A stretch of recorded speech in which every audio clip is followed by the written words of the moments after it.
नमस्कार प्रेक्षकांनो, स्टार प्रवाहावरील लग्नानंतर होईलच प्रेम या मालिकेच्या आगामी भागात आपण पाहणार आहोत की काव्याच्या आय एस परीक्षेचा निकाल लागलेला असतो आणि त्यामध्ये ती फेल झालेली असते। त्यामुळे ती अतिशय दुःखी होते आणि ते सर्वजण येथील समजवण्याचा प्रयत्न करत असतात। आणि त्यावेळेस नंदी तिला विचारते, हे कसं काय झालं? तू काव्य, तर तू अभ्यास केला होता ना?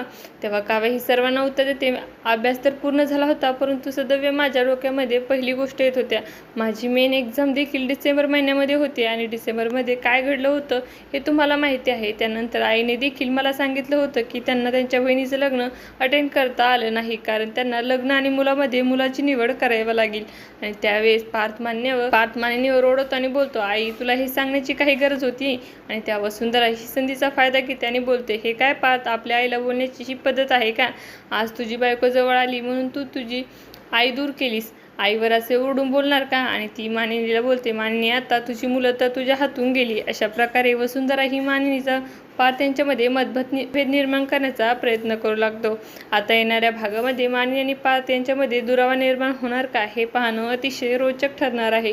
तुम्हाला जर आपला व्हिडिओ आवडला असेल तर चॅनलला लाईक, शेअर आणि सबस्क्राईब करायला विसरू नका। धन्यवाद।